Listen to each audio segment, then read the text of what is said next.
comes from a director named Sebastián Silva. And he wrote this, co-wrote this with Pedro Peirano. And if you don't know, I'm going to give you a little history lesson right now between Sebastián and his relationship with Sundance. So in 2009, we played the film The Maid in World Dramatic Competition. That won the Grand Jury Prize. He also co-wrote that with Pedro. Then he came back the next year with a film called Old Cats that played in the Spotlight section of the festival, and he co-directed that with Pedro.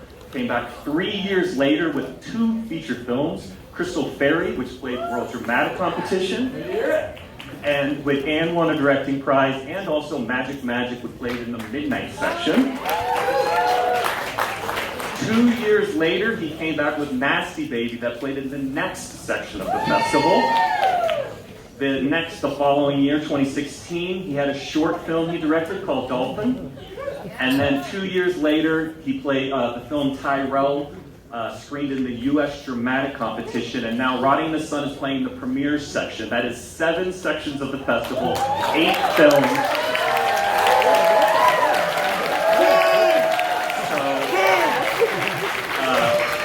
If there's anything you learned that your time here at Sundance, no, we fucking love Sebastián Silva.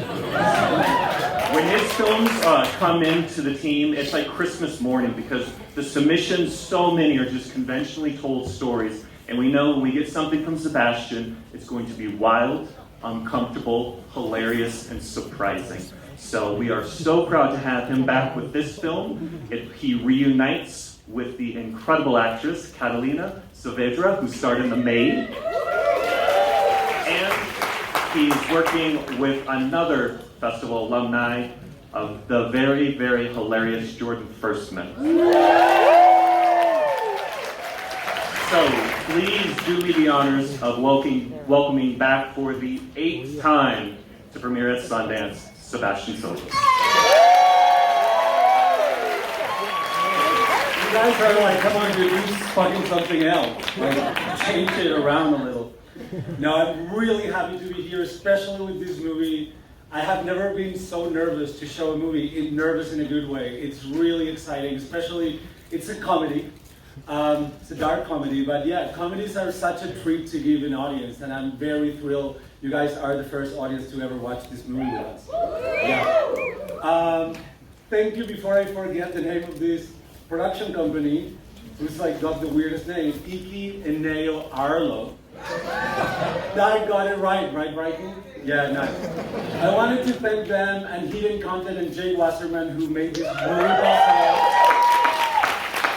And of course Pedro Peirano who helps write and like he's the best writer in Salt Lake City right now. So approach him, he's right there. He's really busy but he's an amazing collaborator.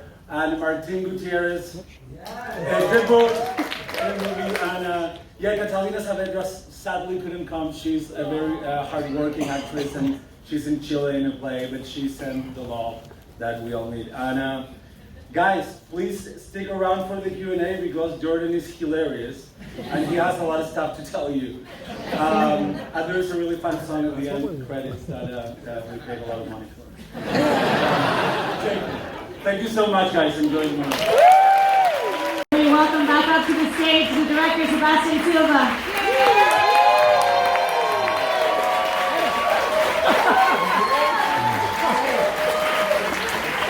Hi, guys. Thanks for not leaving the theater. Come to the center. Right. Well, I would like to call to appear Jordan and Martine and Pedro and Jake. Please.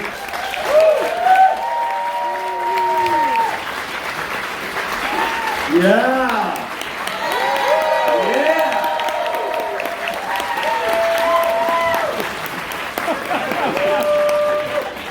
Relax. Thanks for taking around. Jake produced the film. And then Martine, Pedro, co-writer, collaborator for life. Thanks so much. You want to? Did you guys like the movie? Cool, nice, cool. I think that's it, right? No, thanks for coming. So where did this all start? Yeah, well, I moved from New York to Mexico City 2 years ago, and I mean, wherever I live, I make a movie about myself. It's just because you can afford, like, paying rent already, so you can shoot there, you know. No, but yeah, it started because of, I think it was the class difference in Mexico that was like, I was like, wow, like, it's everywhere it's like that, but in Mexico it's really more in your face. It's less disguised than in America, at least, in New York, you know. And I couldn't help but to feel shitty about myself. I do have a señora Vero that works in the apartment that I live, which is that apartment. That's my dog too, Chima. Yeah, how good is Chima? That's actress, that's Sundance. That's balls. Yeah, but it came from that. I wanted to like make a hate movie towards myself and the people around me, and like all of you guys, like everybody who's involved in the arts and movies. And I was like, fuck us. Like, we are disgusting. Like, we truly are part of the problem, you know? And I was like, in the beginning it was gonna call the Muppets, and the Muppets is gonna be us. We were gonna be the Muppets. And then I'm like, well, Senora Vera is kind of a mess too. And I'm like, she's a Muppet too. And so I was like, I'm gonna make a very misanthropic comedy. Just like I felt like hating humanity, and it worked. And that was really the inspiration. And then, yeah, you can tell how we met, and then how Jordan got involved. Yeah, I had seen Sebastián's work. I was kind of like revered him. I saw him do a Q&A once. I thought he was so pretentious, and he said that. I said that I didn't watch. They were like, "What are like some of your inspirations?" It's like, yeah, I don't know, dude. Like, I don't really watch movies, so like, I don't think I have any inspirations. Just like me. That's how I remember it. But you can see in the movie, my memory sometimes gets clouded. Yeah, I was in Mexico City escaping like the other gringos, and I hooked up with this guy who had a really like horrible personality, and I was like, I think you would love this movie, Crystal Fairy and the Magic Cactus, and I showed it to him, and then he loved it, and then the next morning he went to walk his dog, and he was like, you shower, meet me at Plaza Rio de Janeiro. So I go there, and I see him, and the guy is flirting with some guy, I'm like, of course, and it's Sebastián. And I was like freaking out. I was like, oh my god, I don't want to seem like a fan. So I just was like, oh, I think we maybe met before once. And then we hung out one more time in Mexico City. Didn't really particularly get along. Like, no. You thought I was annoying. Like, I thought you were like whatever. And then he called me in July and he was like, I want to make a movie. I want you to play yourself, and I want to absolutely decimate your livelihood. And I was like, let's go. And then he was like, and do you want to suck dick? And I was like, let's go. So yeah, and then here we are. And in that sense of playing versions of yourselves, how much is embellished and how much is like pretty close to reality? I do want to kill myself. No, I'm kidding. But I gotta say, like, this is, I don't want it to get gloomy, you know, but it's like, I think that gay people, honestly, there's a Trevor, I don't know if you guys know about Trevor, it's for teenage suicidal kids, you know, gay kids. And like, I did grow up with a death wish, you know, because I was like, is this likeness for dick is ever gonna go away, you know? Because, I personally developed this idea that I was like, if this doesn't go away, this doesn't go away, I'm gonna kill myself, you know? And it was like something that I lived with in my teenage years, and then I think that sort of like escapism just like stuck with me, you know? And it's like, I did read like Emile Cioran, it's a real philosopher that I enjoy, and it's like an idea that it's like, I don't want to kill myself, but I do have suicidal ideations, and like, I don't find it so weird, to be honest. Like, it's a really cruel world, you know? It's like, not for us necessarily the worst. Like, so it's like, it's possible, you know? It's like, I don't want to like inspire you to kill yourself or anything, but also I think it's something worth talking about, like, you know? So that's real, you know, like that, this sort of like death wish or obsession with death. Most of my movies, I'm pushing death as like an option for suffering, actually. You know, that it's like, yeah, death might be better than suffering. We don't even know what it is. Well, and I do have a dog that is human poop. And I do have a cleaning lady that her name is Senora Vero, and like it's very similar to my life. And you love Pedro. Yeah, and I like it. I used to like it more, especially K-holes. Actually, if you never heard about it, it's the closest to death. So yeah, that's me. Yeah, and I'm pretty much just like 100% that guy. No, I think I'm probably less me than you are you. No. Okay. No, I mean, like, I'm obviously playing a heightened version of myself. I think I'd like to think I have a little more awareness in real life, social awareness. I think there might be some tinges of similar narcissism that's going on between us. But yeah, I mean, it was a challenge to know how far to take myself, because he was like using every part of me and like using my social media. I don't know if like any of you know about my social media, but like it's the cringiest part to me of the whole movie to watch for me is watching the impressions that I do. And it's like, you see them in the movie and you're like, that's the least funny thing I've ever seen. And then you see them on the phone, you're like, it's not that bad, like it's funny. So like, I also had been like in a place where I was taking the internet so seriously because it got big for me really fast and it just kind of spiraled out of control. So Sebastián being able to like make fun of it and me being able to make fun of it was very healing for me in a way, to be able to just be like, okay, this like actually doesn't matter. I don't need to be like losing sleep or having suicidal thoughts over like these fake people that I don't know. So I don't know if that answers the question. And then that is my dick. That is my dick. And my mouth around the other dick. I do want to take a minute to open it up to the audience, because I'm sure there are questions. Yeah, if you got any questions for the conceptual artist, Martine, or genius writer Pedro, or Jake, the producer, too. I was wondering about making Mexico City a character. Like, how could you speak It's to really that? hard not to. Yeah. Yeah, it's really such an amazing character. It's very colorful, and yeah, I don't know if you want to talk about that. I just think we all, I moved to Mexico City recently too with Sebastián, and we just both fell in love with Mexico and Mexico City. And yeah, we just had like the best crew in the world. It was like a pure joy to make this movie with our team, Lyft and Caffeine, and yeah, everyone that was in Mexico. But I just think that there's such a flavor to like the noises that you hear. Like, we actually both live in the same building, so Yeah, that neighborhood is called Roma Norte, which is very touristic, and Yeah. that plaza is called Plaza Rio de Janeiro. Yeah, you just hear these sounds, you know, yeah, there's really a character to Mexico City when you wake up every morning.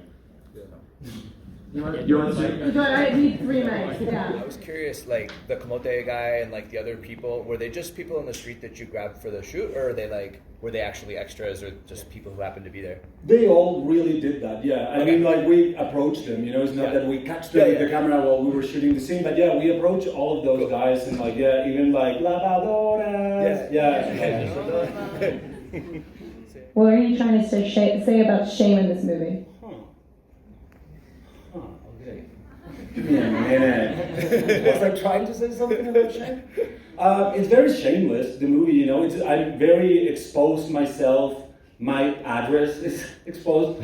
And Jordan's penis and a lot of others' penis, and like, yeah. And like, I'm being extremely blunt about how disgusting class is and how oblivious we can be to real problems. Like, Senora Vero actually has a fucking corpse in the rooftop. Meanwhile, Jordan thinks I ghosted him. It's like, she has a real problem, Jordan doesn't.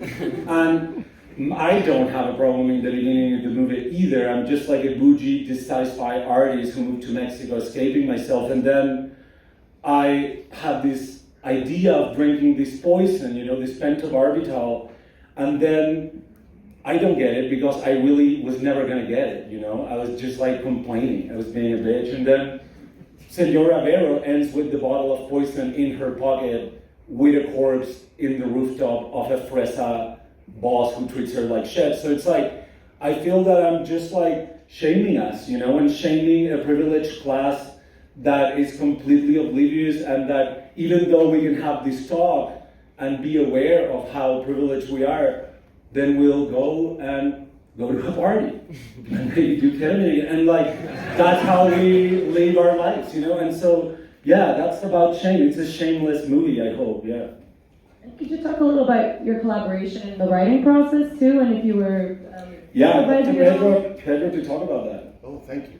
That's the boring part when the writer talks. It's like, oh my god, structure. Yeah. But he always helped me with something, It's like in this case was a murder mystery that I love in another way, and these two worlds like combined, the world of the maid and the world of this piece of shit. And the other thing that it was super tempting was to show decadence, show decadence in our age, In the case of Sebastián, I had more brutal ideas that he didn't want.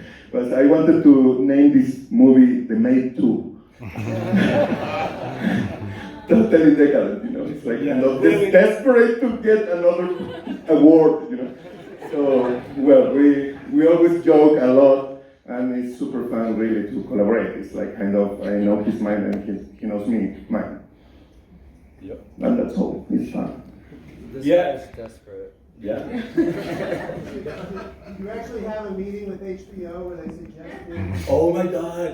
Yes. I'm sorry, I forget exactly who it was because of the ketamine. But yes, it was middle of COVID, and somebody suggested a show where a virus only kills men. So it was like feminism meets fucking pandemic. And yeah, I consider suicide. Exactly, that right after the meeting. Yeah, that happened, yeah. But we'll like do it if they're gonna pick it up. Like we would love to like be part of that part. Yeah, we love that. Like they just like do it right. Whatever they want. Whatever you guys want. Whatever you guys want. What's that? Did they say they wanted a female director only? Look, I already answered your question. here in the front? I have a question. In the writing process and the character of Señora Vero, did you ever include Señora Vero? Really? Señora Vero was very much part of the process. Yeah, like we were using her clothes, and she met Catalina, and they became friends, and she was on set all the time, and before and after. And she still hasn't watched the movie because we haven't had time to subtitle it in Spanish actually. So I wanted to watch it with her family. She agreed. I told her about Jordan's penis. She was like, I'm fine. Catalina has this method to know. Oh yeah. And she's a genius. Catalina seriously like ran of a class. She's not. Maybe you don't notice it, but she's like doing a Mexican, and she's so Chilean that it was impossible for me to believe that she's. It was very scary that Mexican. It was very scary that she had to play a Mexican character because we were in Mexico. We could have casted a Mexican actress, and I'm just so obsessed with Catalina, and she pulled it. I don't know. She really did, and no Mexican can ever tell that she is not. We tested it. Yeah. It's great. What do you think about killing yourself in your own film? Well, I didn't kill myself. She killed me. She pushed the fucking sofa, buddy.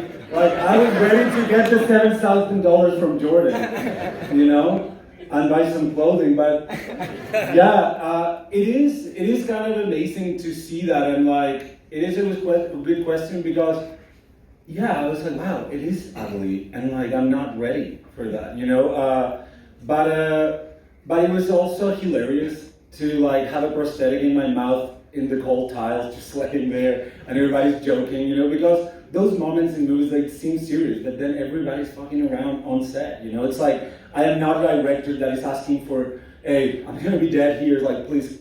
Phones off, like don't giggle. I don't care. Like it's fake blood, But yeah, I guess I'll wait. I'll I'll add. It is a feat to cast yourself as the lead of your own movie, kill yourself halfway through, and then still have the entire rest of the movie be about you. Yeah, I thought nobody was gonna notice that. But yeah, everybody is looking for me. And everybody feels guilty in a different way, which I love, like Mateo, Senora Pedro, and Jordan. Everybody has this, yeah. That's kind of the perfect note to end on. So thank you Wait, so but much. Martine, she should Say one word. Say one word.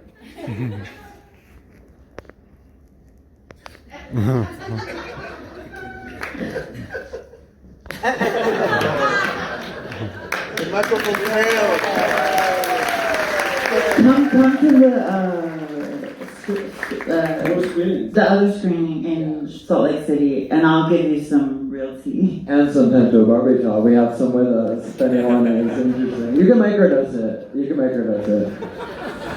Hey, this is Eric from IONCINEMA.com. If you want to support us, subscribe below. For more reviews, interviews, film festival coverage from Sundance, Cannes, Toronto, you want to check out these guys on this side.